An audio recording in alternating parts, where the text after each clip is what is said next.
नमस्ते, यहाँहरूलाई मेरो नेपाली किचनमा स्वागत छ। आज म यहाँहरुमाझ स्पाइसी चिकन ललिपपको रेसिपी लिएर आएकी छु। हामीले कुखुराको पखेटाबाट घरैमा चिकन ललिपप तयार गरेर यो रेसिपी तयार गर्न सक्छौं र यसरी बनाएको स्पाइसी चिकन ललिपपको स्वाद रेस्टुरेन्टको भन्दा पनि एकदमै मिठो हुन्छ। आउनुहोस् बनाउनतिर लागौं है त। सबैभन्दा सुरुमा मैले यहाँ चिकन विंग्सलाई लिएकी छु। अब एउटा चिकन विंग्सलाई लिएर हामीले यो बिचको भागबाट एउटा छुरीले यसरी काट्नु पर्ने हुन्छ। यति काटिसकेपछि यसलाई हामीले यसरी भाँचिदियो भने यसको हड्डी छुटिन्छ र हड्डी भाँचिसकेपछि यसलाई यसरी काटेर यसको दुई टुक्रा बनाउने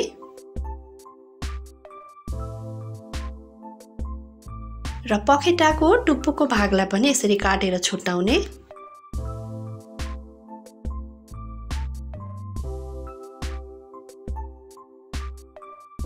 र त्यसपछि पखेटाको यो दुईटा भागबाट चाहिँ हामीले दुईवटा चिकन ललिपप तयार गर्न सक्छौं र यो भागबाट चाहिँ यसरी हड्डीमा पक्रेर छुरीको सहायताले हामीले बिस्तारै बिस्तारै मासुलाई तल सार्दै जानुपर्छ।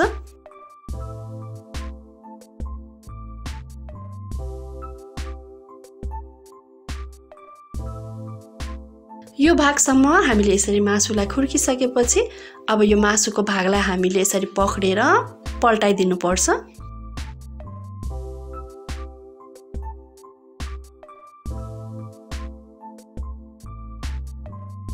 यसरी हाम्रो एउटा ललिपप चाहिँ तयार भयो। अब हामी विंग्सको सानो भागबाट ललिपप तयार गरेर देखाउँछौं। यो भागमा चाहिँ एउटा सानो र ठूलो दुईवटा हड्डी हुन्छ। यसरी जोडिएको ठाउँलाई काटेर हामीले यो बिस्तारै बिस्तारै यो सानो हड्डीलाई चाहिँ बाहिर निकाल्नु पर्छ।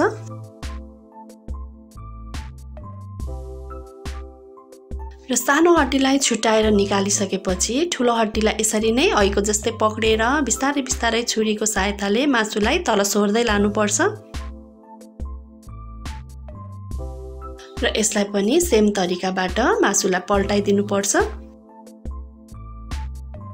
यसरी हाम्रो दुईवटै ललिपप तयार भइसकेको छ। यसरी नै अरूलाई पनि हामीले बनाउँदै जानुपर्छ। हुन त हजुरहरूले यसरी घरमा मेहनत नगरिकन मासु पसलबाट पनि बनाउन लगाएर ल्याउन सक्नुहुनेछ। अब यहाँ चाहिँ मैले सबै ललिपपहरूलाई तयार गरेर एउटा भाँडोमा राखिसकेकी छु। अब यसलाई मेरिनेट गर्नुपर्ने हुन्छ र यसको लागि मैले यहाँ 1 चम्चा अदुवा लसुनको पेस्टलाई राखेकी छु। यसरी नै स्वादअनुसार नुनलाई पनि राखौं। 1 चम्चा बेसारलाई पनि राख्ने, स्वादअनुसार चिल्ली फ्लेक्सलाई पनि राखेकी छु र कलरको लागि मैले यहाँ कश्मिरी खोर्सानीको धुरोलाई पनि राखेकी छु।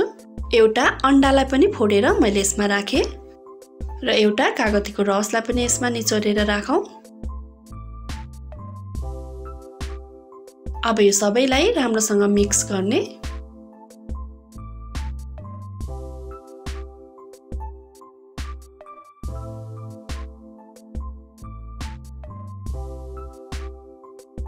अब आधा घण्टा जति हामी यसलाई छोपेर राख्छौं। अब आधा घण्टा पछि मैले यसमा खोलेर 2 चम्चा बेसन र 2 चम्चा मैदालाई पनि एड गरेकी छु। अब यसलाई सबैतिर लाग्ने गरी राम्रोसँग मिक्स गरौं।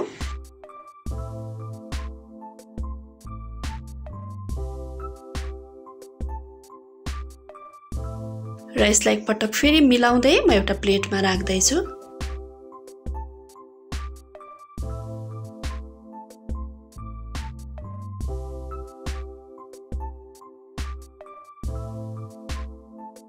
र अब चाहिँ यसलाई डीप फ्राई गर्नका लागि मैले कराईमा तेललाई तताइसकेकी छु। मिडियम हिटमा तेल तातिसकेपछि अब एउटा एउटा गर्दै ललिपपलाई यो तेलमा राख्नुपर्ने हुन्छ।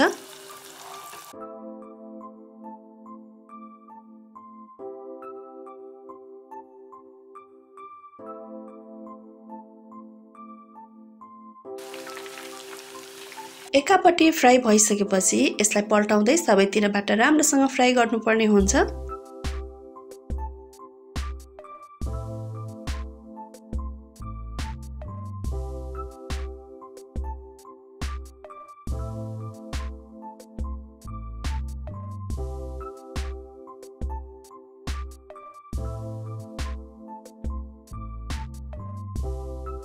ललिपप राम्रोसँग फ्राई भएर पाकिसकेको छ। अब यसलाई म तेलबाट बाहिर निकाल्दै छु।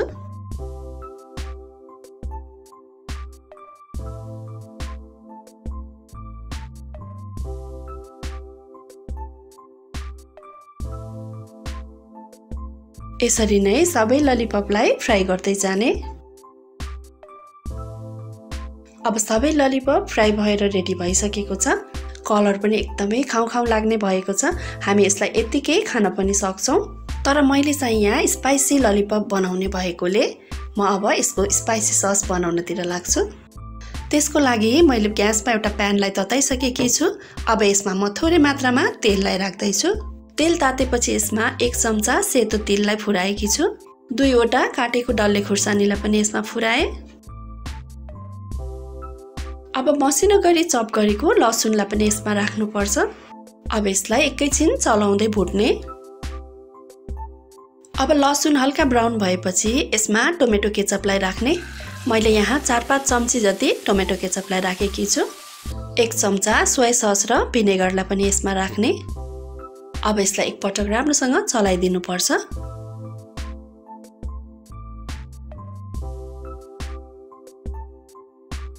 र यहाँ साइडमा चाहिँ मैले 1 कचौरा पानीमा 2 चम्चा कर्नफ्लोरलाई राखेर घोलेकी छु।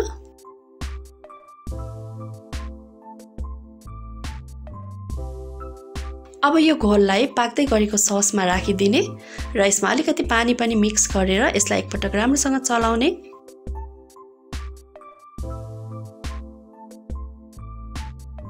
र अब चाहिँ यसमा थोरै मात्रामा नुन र 1 चम्चा कश्मिरी खोर्सानीको धुलोलाई पनि राखेकी छु।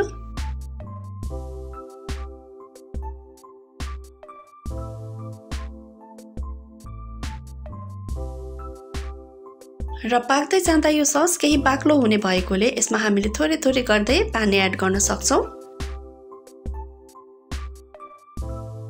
र अब चाहिँ सस यतिको भइसकेको छ। र अब अघि फ्राई गरेर राखेको सबै ललिपपलाई म यो ससमा राख्दै छु। र यति बेला आगोको फ्लेम चाहिँ लोमा राख्नुपर्ने हुन्छ।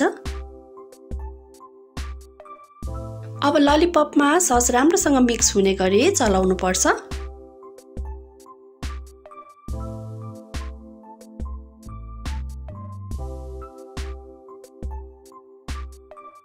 र अन्तिममा ग्यासको फ्लेमलाई अफ गरिसकेपछि मैले यसमा स्पाइसी नुडल्सको मसलालाई राख्दै छु। हामीले यसमा कुनै पनि रामेन, करेन्ट अथवा 2PM जुनै भए पनि स्पाइसी नुडल्सको मसलाहरूलाई युज गर्न सक्छौं। र हामीले कतिको स्पाइसी खाने हो त्यही अनुसार पिरो एड गर्न सक्छौं। र यसको माथिबाट मैले थोरै मात्रामा मसिनो गरी काटेको प्याजको पत्तालाई पनि राखेकी छु।